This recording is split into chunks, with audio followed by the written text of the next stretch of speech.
Islam, Shalom, Hola, Aloha, Bonjour, Osio, Assalamu Alaikum. This is your brother, Zach Bay, Indigenous American Moor, coming to you live in full effect. Like, share, subscribe to my channel. Hit the notification bell down below so you can be notified whenever I'm dropping new content.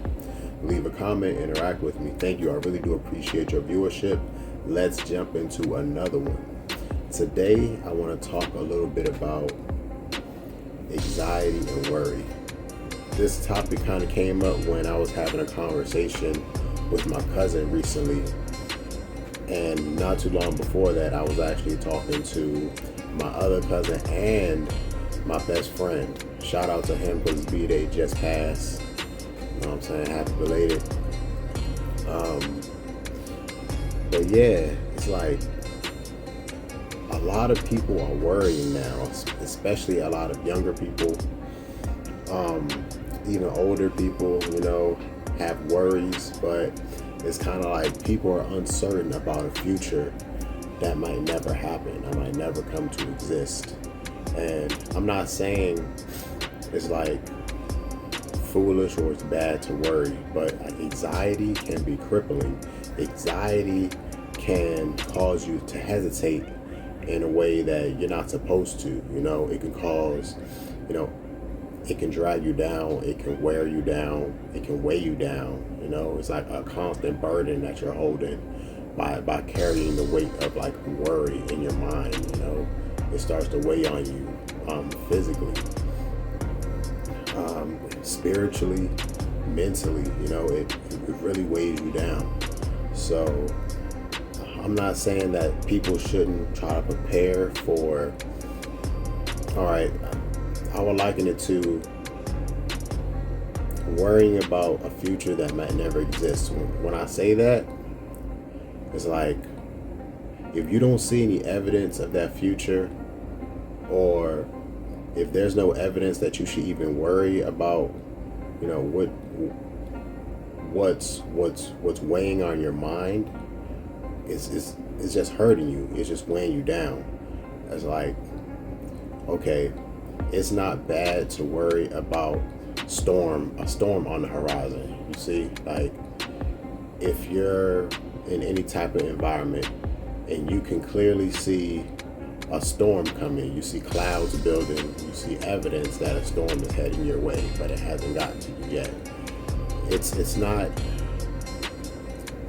not wasteful, or it's not negative to worry about whether or not you're gonna get rained on, whether or not it's going to be high winds or lightning, things of that nature, right? Okay, so you can start planning to try to make your way towards home, or making it back to your automobile, making it underneath a roof or something, right, like that, because you see a storm is coming, or it's about to rain, it's about to pour.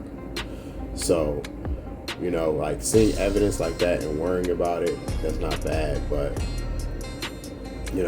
that's kind of like just, being prudent, being prepared.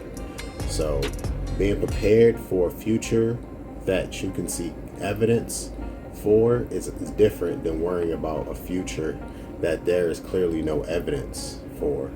You know what I'm saying? Like anxiety is often like, worrying about something that is often insignificant.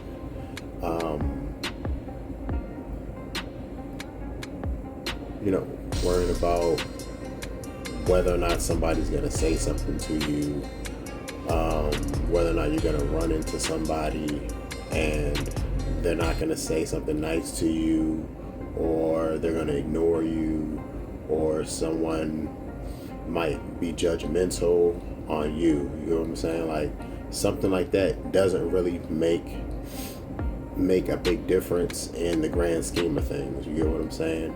But honestly, anxiety affects everybody in a different way. I worry about things that I have no control over, and I often try to work on not worrying and giving my mind some like relief from being burdened by things that I cannot control. You know what I'm saying? Hopefully this makes sense. If there's forces outside of your control and you're worried about it, it's not gonna do you any good. You know, this is not gonna do any good for you. I do believe that we are creating the future in our present, and what I mean by that is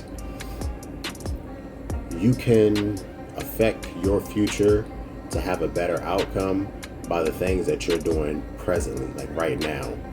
Because I believe that your deeds, your good deeds and your misdeeds, will create an energy or a frequency.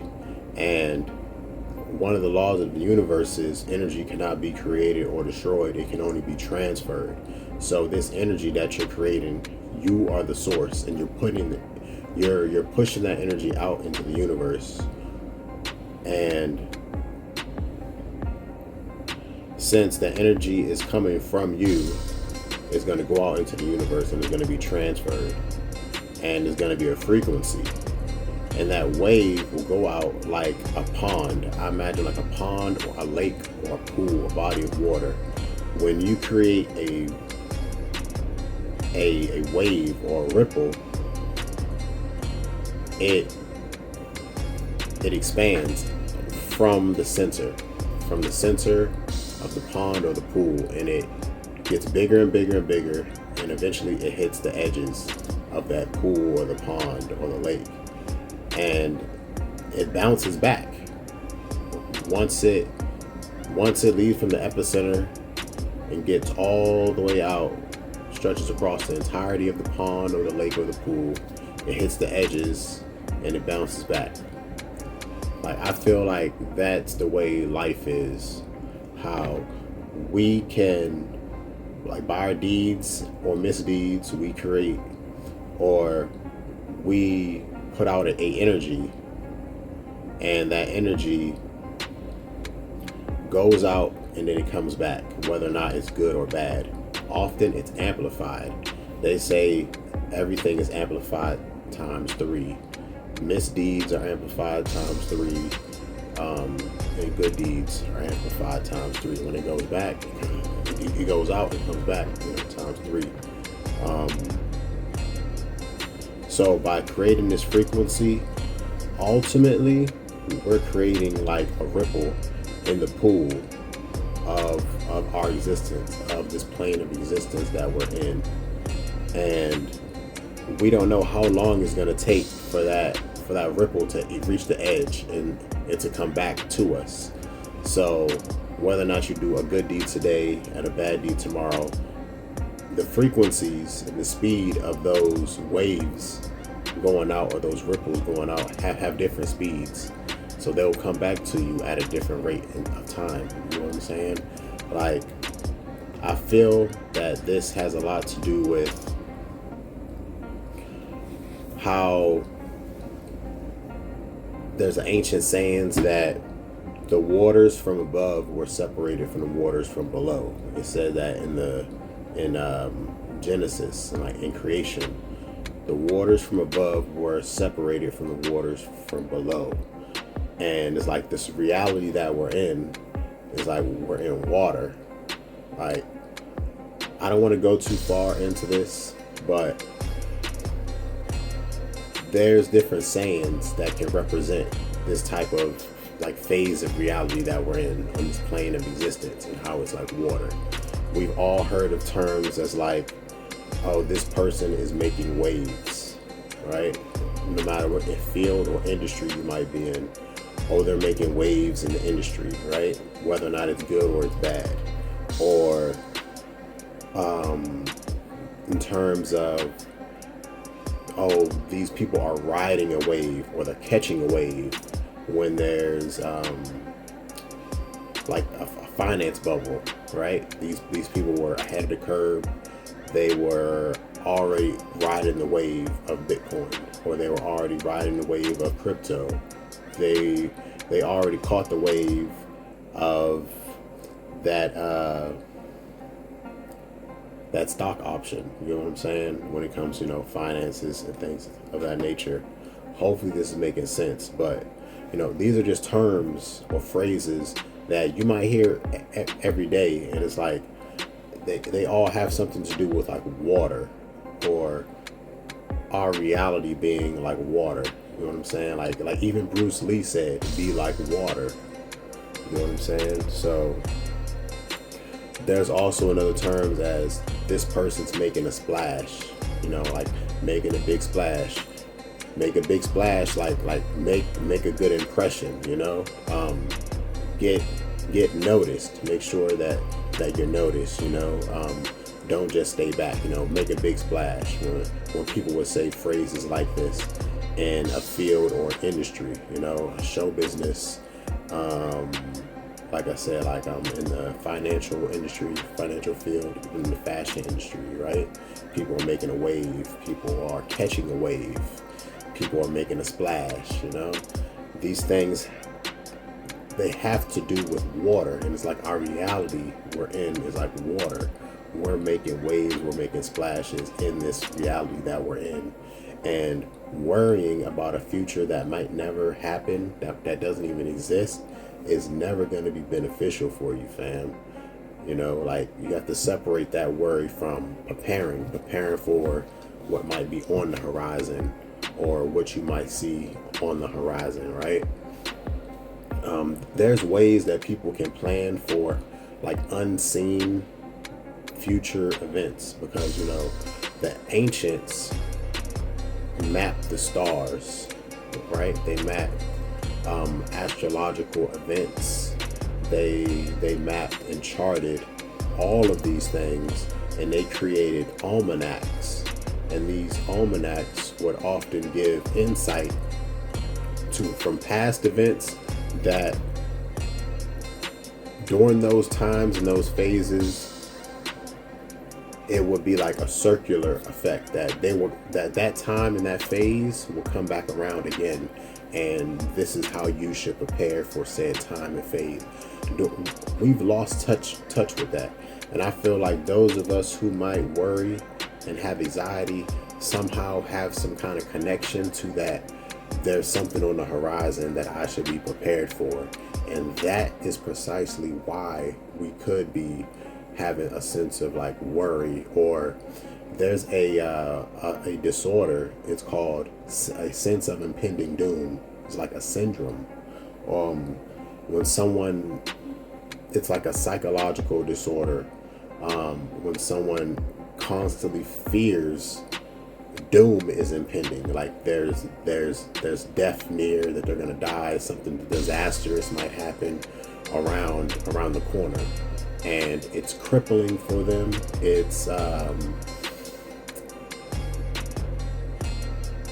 often debilitating for people who suffer from this, a sense of impending doom. It might shock them. It might stop them from functioning in our current phase of reality. They might be doing something because they sense or they feel that something is coming that is going to harm a lot of people, or it's going to harm them. And it's called like sense of impending doom. But that's only when there isn't something to be worried about, fam. Like if there isn't something on the horizon to be worried about, you know, that sense of impending doom is just debilitating. It's like depressing. It's not good. But if there is something to be worried about, you know, it completely changes the way you would look at somebody who has this sense of impending doom. Like you could even liken the story of Noah in the ark to someone who has a sense of impending doom, right? They were mocking Noah when he was building his ark years before the flood was coming. You know what I'm saying? Like that's how the story goes.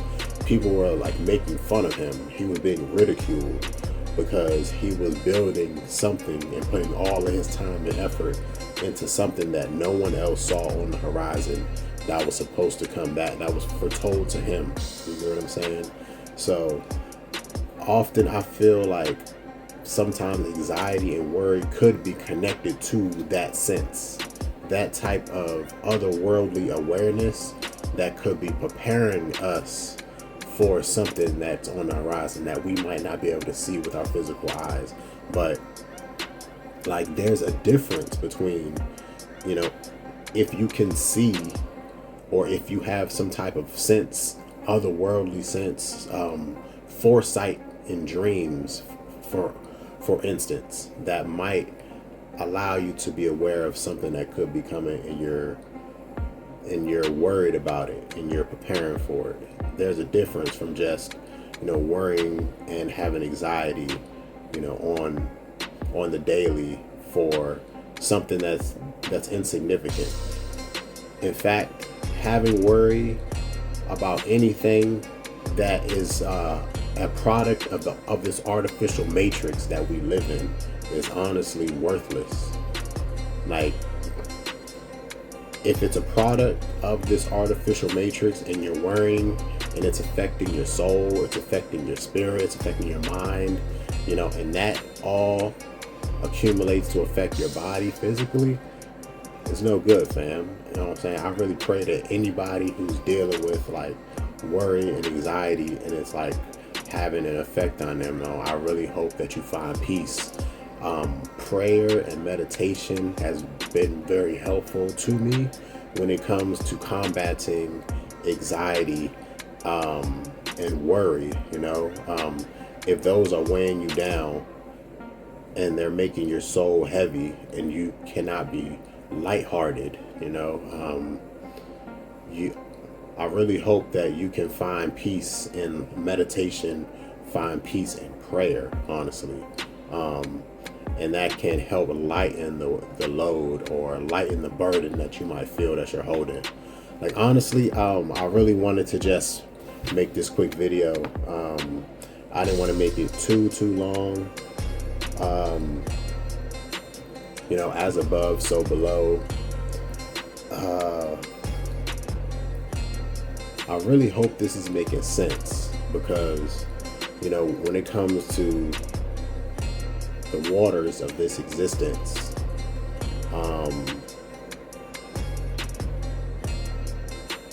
this reality that we're in, all the things that we're dealing with, what's real, what's not real, what could be coming,